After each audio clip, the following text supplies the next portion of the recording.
Об итогах соревнований по шорт-треку на дистанции 500 метров расскажет Нургуяна Егорова.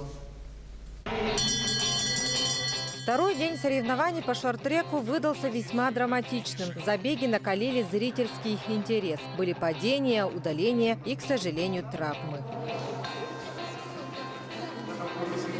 500 метров считается особенным забегом. Короткие дистанции привлекают своей зрелищностью, но требуют от конькобежцев особой тактики стартового разгона. В первом круге четвертьфинала из-за падений старт давали целых 4 раза.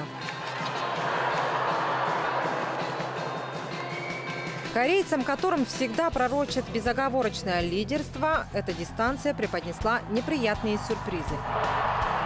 Команда девушек потеряла сразу 2 участниц – удаление за фальстарт и падение. Таким образом, у остальных участниц появился шанс на бронзу. А в полуфинале юношей судьям пришлось посовещаться. Потребовался фотофиниш шорт-трекистов из Кореи и Казахстана. По правилам соревнований финиширующий спортсмен обязан финишировать на двух ногах, которые плотно прилегают к льду.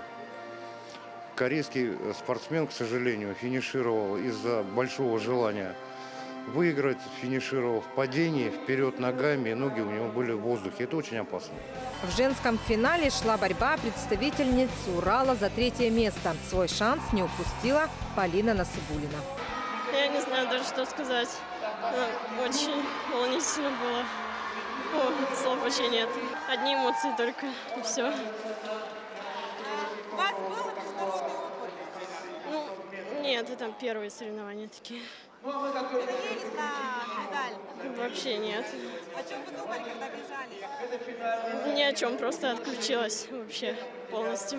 В финале среди юношей корейцам вполне мог бы противостоять Насан Айбек из Казахстана. Тем более это была его коронная дистанция. Но досадное падение помешало зайти на пьедестал. Нургуяна Егорова, Сергей Козюра, Дети Азии, Сахалин.